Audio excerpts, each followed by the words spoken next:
ആടിക്ക് തീ പിടിക്കുമ്പോൾ ബീഡി കത്തിക്കുക എന്ന് കേട്ടിട്ടുണ്ടോ?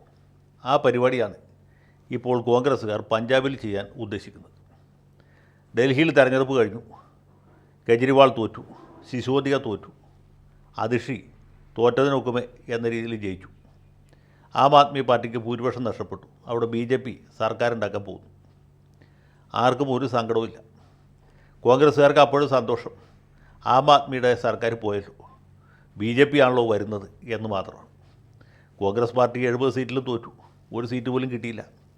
കഴിഞ്ഞ തെരഞ്ഞെടുപ്പിലും കഴിഞ്ഞതിന് മുമ്പത്തെ തെരഞ്ഞെടുപ്പിലും ഗംഭീര പരാജയമായിരുന്നു.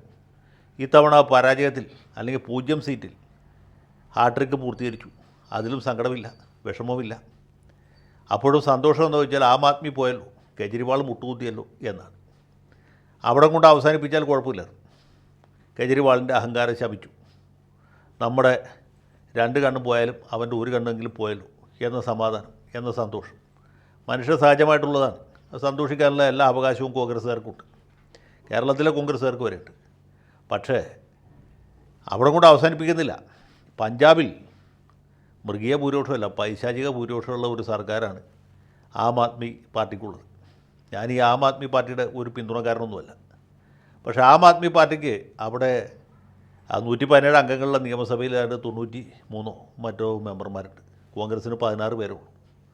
ഇതിൽ നിന്ന് ഏതാനും MLA-മാരെ മറുവശത്തേക്ക് കൊണ്ടുവരാൻ ഇവരാഗ്രഹിക്കുന്നു. ഏതാണ്ട് 30ഓളം MP-മാർ വിമതന്മാരായി നിൽക്കുകയാണ്. അവർ പലർക്കും മന്ത്രിയാകാൻ പറ്റാത്ത വിഷമമായിരിക്കും, അല്ലെങ്കിൽ ഏതെങ്കിലും കോർപ്പറേഷനോ ബോർഡോ കിട്ടാത്തതിൻ്റെ പ്രയാസമായിരിക്കും, അല്ലെങ്കിൽ പാർട്ടിക്കകത്ത് ഇവർ അവഗണിക്കപ്പെടുന്നു എന്ന് തോന്നലായിരിക്കാം. എല്ലാ പാർട്ടിയിലും ഇങ്ങനത്തെ വിമതന്മാരുണ്ടാവും. ഇപ്പോൾ ഡൽഹിയിൽ ഇവരുടെ മന്ത്രിസഭ പോയ സ്ഥിതിക്ക് പഞ്ചാബിലെ വിമതന്മാർക്ക് പത്തി വെച്ചു എന്ന് വേണമെങ്കിൽ നമുക്ക് വിചാരിക്കാം. അതൊക്കെ സ്വാഭാവികമായിട്ടുള്ള കാര്യമാണ്. പക്ഷേ ഈ 93 അംഗങ്ങളുള്ള പാർട്ടിയിൽ നിന്ന് 30 പേര് മാറിയാലും ബാക്കി 63 പേര് അവിടെ ഉണ്ടാവും. അപ്പോഴും ഭൂരിപക്ഷമുണ്ട്. 117ൻ്റെ പകുതിയേക്കാൾ കൂടുതലാണല്ലോ 63. മറിച്ച് അവിടെ നിന്ന് 30 പേര് ഇങ്ങോട്ട് മാറിക്കഴിഞ്ഞാൽ ഇവിടുത്തെ അംഗസംഖ്യ 46 ആകുകയില്ല. കാരണം 16 30 കൂട്ടി 46 ആകുന്ന വിദ്യയല്ല ഈ രാഷ്ട്രീയത്തിലുള്ളത്, ജനാധിപത്യത്തിലുള്ളത്. 30 പേര് കൂറുമാറി കഴിഞ്ഞാൽ ആ സെക്കൻഡിൽ അവർക്ക് കൂറുമാറ്റ നിരോധന നിയമം ബാധകമാവും. സ്പീക്കർ ആം ആദ്മി പാർട്ടിക്കാരനാണ്. അദ്ദേഹം ഇവരെ അപ്പം തന്നെ അൺഅറ്റാച്ച്ഡാക്കും. പിന്നീട് ഇവരെ അയോഗ്യരാക്കും. അവർക്ക് നിയമസഭയിൽ ഇരിക്കാനോ വോട്ട് ചെയ്യാനോ പറ്റുകയില്ല. 30 മണ്ഡലങ്ങളിലും ഉപതെരഞ്ഞെടുപ്പ് നടത്തേണ്ടതായിട്ട് വരും. അതുകൊണ്ട് MLA സ്ഥാനം പോകും എന്നായി കഴിഞ്ഞാൽ മിക്കവാറും MLA-മാരും മറുകണ്ഠം ചാടുകയില്ല. ഇത് കോൺഗ്രസ് ആഫീസിലിരിക്കുന്ന ആളുകൾക്ക് പലതും സങ്കല്പിക്കാം. അങ്ങനെ 30 പേർ കൂറുമാറിയാൽ അവരുടെ 30 പേരുടെ അംഗത്വം നഷ്ടപ്പെടും എന്നല്ലാതെ ഭരണമാറ്റം ഉണ്ടാകാൻ പോകുന്നില്ല. ഒന്നാമത് അതിന് ശേഷവും ആം ആദ്മി പാർട്ടിക്ക് ഭൂരിപക്ഷം ഉണ്ടാവും. രണ്ടാമത് ഈ കൂറുമാറുന്ന ആളുകളുടെ അംഗത്വം അതുകൂടി നഷ്ടപ്പെടും. ഇങ്ങനെ ഒരു നിയമം ഉണ്ടാക്കിയത് രാഹുൽ ഗാന്ധിയുടെ അച്ഛനായ ശ്രീമാൻ രാജീവ് ഗാന്ധിയായിരുന്നു. അദ്ദേഹം നിയമം ഉണ്ടാക്കുന്ന സമയത്ത് ഇതുപോലൊരു ഇവഞ്ച്വാലിറ്റി പ്രതീക്ഷിച്ചില്ല. അന്ന് കോൺഗ്രസ്സിന് മിക്കവാറും സംസ്ഥാനങ്ങളിലും മൃഗീയ ഭൂരിപക്ഷം ഉണ്ടായിരുന്നു, പാർലമെൻറ്റിലും ഭൂരിപക്ഷം ഉണ്ടായിരുന്നു. അതുകൊണ്ടാണ് ഇങ്ങനെ നിയമം ഉണ്ടാക്കിയത്. അല്ലായിരുന്നെങ്കിൽ പഴയ പോലെ പോയാൽ മതി എന്ന് വിചാരിക്കാൻ പറ്റും. ഇപ്പോൾ സംഭവിക്കാൻ പോകുന്നത് ഈ കൂറുമാറുന്ന ആളുകളുടെ അംഗത്വം നഷ്ടപ്പെടും. കോൺഗ്രസ്സിന് മന്ത്രിസഭ ഉണ്ടാക്കാൻ പറ്റുകയുമില്ല. ആം ആദ്മിയുടെ മന്ത്രിസഭ മുമ്പോട്ട് പോവുകയും ചെയ്യും. ഇതാണ് ഇതിലെ രാഷ്ട്രീയമായിട്ടുള്ള ഒരു കൗതുകം. പക്ഷേ അതിനേക്കാൾ ഉപരിയായ ചില വിഷയങ്ങൾ അതിൻ്റെ അകത്തുണ്ട്. ഇനി ആർക്കും ഭൂരിപക്ഷം ഇല്ലാത്തൊരു അവസ്ഥ വന്നാൽ ആ സെക്കൻഡിൽ നിയമസഭ പിരിച്ചുവിടും, മന്ത്രിസഭ ഡിസ്മിസ് ചെയ്യും, നിയമസഭ പിരിച്ചുവിടും. കാരണം കേന്ദ്രം ഭരിക്കുന്നത് BJP ആണ്. അവർക്ക് ആം ആദ്മിയോട് പ്രത്യേകിച്ച് ഒരു താല്പര്യമില്ല, കോൺഗ്രസിനോട് യാതൊരു താല്പര്യമില്ല. പഞ്ചാബിൽ കോൺഗ്രസിൻ്റെ മന്ത്രിസഭ വരാൻ ഒരു കാരണവശാലും BJP സമ്മതിക്കുകയില്ല. അങ്ങനെയാണെങ്കിൽ അവർ ആം ആദ്മിയെ നിലനിർത്താനേ ശ്രമിക്കുകയുള്ളൂ. കാരണം BJPയുടെ ഉദ്ദേശം, അമിത്ഷായുടെയും നരേന്ദ്രമോദിയുടെ ഉദ്ദേശം കോൺഗ്രസ് മുക്ത ഭാരതമാണ്, ആം ആദ്മി മുക്ത ഭാരതമല്ല. ഇപ്പോൾ കേരളത്തിൽ ഒരു നിവൃത്തിയില്ലാത്ത ഘട്ടത്തിൽ BJPക്കാർ CPM-ന് വോട്ട് ചെയ്യും. കാരണം CPM എന്ന് പറഞ്ഞാൽ അവരെ സംബന്ധിച്ചിടത്തോളം അത്ര വലിയൊരു എതിരാളിയല്ല. കോൺഗ്രസ്സാണ് പ്രധാന മുഖ്യ ശത്രു അല്ലെങ്കിൽ മുഖ്യ എതിരാളി. അതുകൊണ്ട് അപ്പോൾ അങ്ങനൊരു സാഹചര്യം പഞ്ചാബിലുമുണ്ട്.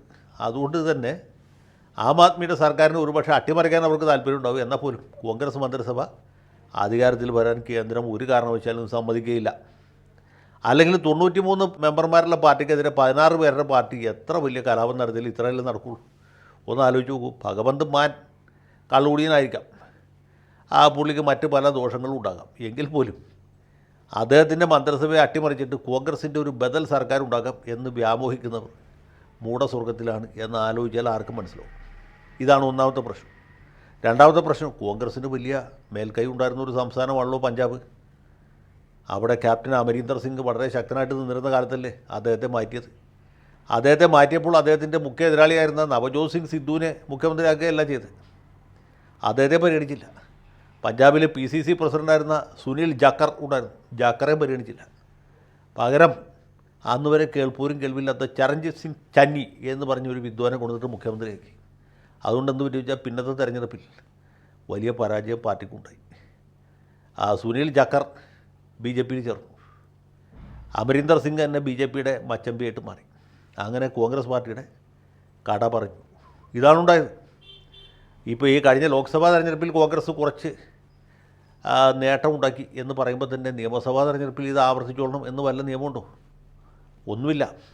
നിയമസഭാ തെരഞ്ഞെടുപ്പിൽ ഇങ്ങനെ തന്നെ ഇതേ പാറ്റേണിൽ ആളുകൾ വോട്ട് ചെയ്തോളണം എന്ന് യാതൊരു നിർബന്ധവുമില്ല. മഹാരാഷ്ട്രയിൽ നമ്മൾ കണ്ടതല്ലേ, ഹരിയാനയിൽ കണ്ടതല്ലേ, കേരളത്തിൽ തന്നെ കഴിഞ്ഞ തെരഞ്ഞെടുപ്പിൽ കണ്ടതല്ലേ. 19 സീറ്റിലും കോൺഗ്രസ് UDF ജയിച്ചു. നിയമസഭാ തെരഞ്ഞെടുപ്പ് നടത്തിയപ്പോൾ ഇടതുപക്ഷം വീണ്ടും തിരിച്ചു വന്നു. അതാണ് രാഷ്ട്രീയം. ഇന്നലെ ചെയ്ത പോലെ ഇന്ന് വോട്ട് ചെയ്യണമെന്നില്ല, ഇന്ന് ചെയ്യുന്ന പോലെ നാളെ ചെയ്യണം എന്ന് യാതൊരു നിർബന്ധവുമില്ല. ആളുകൾ വോട്ട് മാറ്റി മാറ്റി ചെയ്യും. അതാണ് താടിക്ക് തീ പിടിക്കുമ്പോൾ ബീഡി കത്തിക്കുക എന്ന് പറഞ്ഞ പരിപാടി. ഇനി ഇവിടം കൊണ്ട് തീരുന്നില്ല. പഞ്ചാബിൻ്റെ കാര്യത്തിൽ വേറൊരു വലിയ അപകടമുണ്ട്. പഞ്ചാബ് ഒരു അതിർത്തി സംസ്ഥാനമാണ്.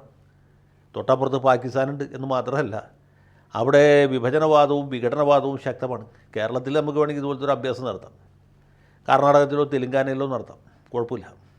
കാരണം എന്ത് തന്നെയാണെങ്കിലും ഇന്ത്യൻ യൂണിയനിൽ നിന്ന് നമ്മളാരും വിട്ടുപോകാൻ പോകുന്നില്ല. പഞ്ചാബ് അങ്ങനെയല്ലോ. അവിടെ ഖാലിസ്ഥാൻ തീവ്രവാദം ഒരിടവേളയ്ക്ക് ശേഷം വീണ്ടും ശക്തിപ്പെടുത്തുന്ന സമയമാണ്. കഴിഞ്ഞ പാർലമെൻറ്റ് തെരഞ്ഞെടുപ്പിൽ 2 തീവ്രവാദികൾ വലിയ ഭൂരിപക്ഷത്തിൽ ജയിച്ചു. ഒരാൾ ഇപ്പോഴും ജയിലിൽ കിടക്കുകയാണ്, മറ്റയാൾ പാർലമെൻറ്റിൽ വരുന്നുണ്ട്. അപ്പോൾ തീവ്രവാദികൾ ശക്തിപ്പെടുന്ന സംസ്ഥാനമാണ്. ഖാലിസ്ഥാൻ വാദം ഇന്ത്യയിൽ മാത്രമല്ല UK യിലും കാനഡയിലും വീണ്ടും പത്തിപിരിക്കുന്ന കാലമാണ്. അങ്ങനെ ഒരു കാലത്ത് ഈ രാജ്യത്തിൻ്റെ ഐക്യവും അഖണ്ഡതയും തന്നെ തകർക്കുന്ന ശ്രമമാണ് ഈ താടിക്ക് തീ പിടിക്കുമ്പോൾ ബീഡി കത്തിക്കുന്നതിലൂടെ കോൺഗ്രസ് ചെയ്തുകൊണ്ടിരിക്കുന്നത്. ഇന്ദിരാഗാന്ധി പണ്ടിതുപോലെ തീവ്രവാദികളെയൊക്കെ പ്രോത്സാഹിപ്പിച്ചതിൻ്റെ ഫലം പിന്നീട് ഇവർ അനുഭവിച്ചു. ഞാൻ ശപിക്കുകയാണെന്ന് വിചാരിക്കരുത്. ഇതുപോലത്തെ അസംബന്ധമൊക്കെ ആരാണ് ഉപദേശിക്കുന്നത്? അതിലും മറ്റൊരു പ്രശ്നം കൂടിയുണ്ട്. ഇവരെ തട്ടിക്കൂട്ടി ഉണ്ടാക്കിയ ഇന്ത്യ എന്ന് പറഞ്ഞ ഒരു പ്രതിപക്ഷ ഐക്യ സംഘടന ഉണ്ടല്ലോ, ഈ സംഘടനയല്ല, ഒരു പ്രതിപക്ഷ മുന്നണി അല്ലെങ്കിൽ ഒരു പ്രതിപക്ഷ സഖ്യം.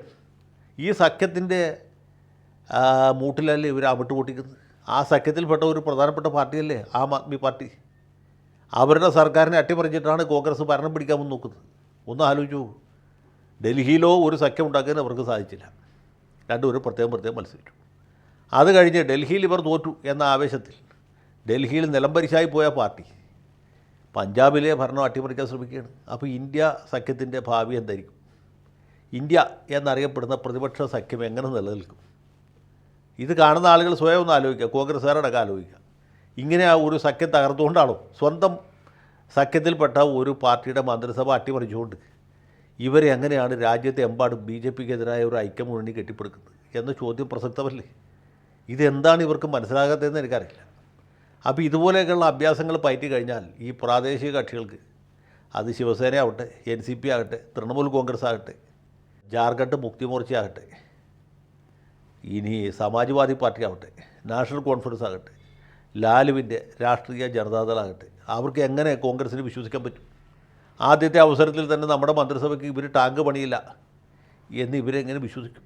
കോൺഗ്രസിൻ്റെ വിശ്വാസ്യതയല്ലേ തകരുന്നത്? ഇതെന്താണ് ഇവർ ആലോചിക്കാത്തതെന്ന് എനിക്ക് എത്ര ആലോചിച്ചിട്ടും മനസ്സിലാവുന്നില്ല. എന്താ പറയുക എന്നെനിക്കറിയില്ല. ഏതായാലും കളി തീക്കളിയാണ്. രാജ്യത്തിൻ്റെ അഖണ്ഡതയെയും ഐക്യത്തെയും ബാധിക്കുന്ന ഒരു വലിയ അഭ്യാസ പ്രകടനമാണ് ഇപ്പോൾ കോൺഗ്രസ്സുകാർ നടത്താൻ ഉദ്ദേശിക്കുന്നത്. ഏതായാലും ജനങ്ങൾക്ക് തെറ്റുപറ്റി. അവർ ആം ആദ്മി പാർട്ടിയെ 5 കൊല്ലത്തേക്ക് ജയിപ്പിച്ചു. 5 കൊല്ലം അവർ ഭരിക്കട്ടെ. ഭരണം മോശമാണെങ്കിൽ, ഭരണത്തിൽ ജനങ്ങൾക്ക് തൃപ്തിയില്ലെങ്കിൽ തീർച്ചയായിട്ടും അടുത്ത ഏറ്റവും മുഖ്യ രാഷ്ട്രീയ പാർട്ടി എന്ന രീതിയിൽ കോൺഗ്രസിന് തന്നെ വോട്ട് ചെയ്യും. കാരണം ശിരോമണി അകാലിദൾ ക്ഷീണാവസ്ഥയിലാണ്. ഈ ശിരോമണി അകാലിദൾ എന്ന് പറഞ്ഞ മിതവാദ സമീപനം പുലർത്തുന്ന പാർട്ടി ദുർബലമായതുകൊണ്ടുകൂടിയാണ് തീവ്രവാദികൾ ശക്തിപ്പെട്ടത്. അപ്പോൾ ആ പാർട്ടി അധികം ദുർബലമാകാനും പാടില്ല. അപ്പോൾ അങ്ങനെ ഒരു രാഷ്ട്രീയമായ ശൂന്യാവസ്ഥ ഉള്ളപ്പോൾ കോൺഗ്രസ് ഇതുപോലെയുള്ള വലിയ അഭ്യാസ പ്രകടനങ്ങൾ നടത്തിയാൽ എന്ത് സംഭവിക്കും എന്ന് ഞാൻ പറയുന്നില്ല. അത് നമ്മുടെ രാജ്യത്തിൻ്റെ അഖണ്ഡതയ്ക്കും ഒട്ടും തന്നെ സഹായകരമായിരിക്കില്ല എന്ന് മാത്രം വളരെ വിനയപൂർവ്വം ഓർമ്മിപ്പിക്കും.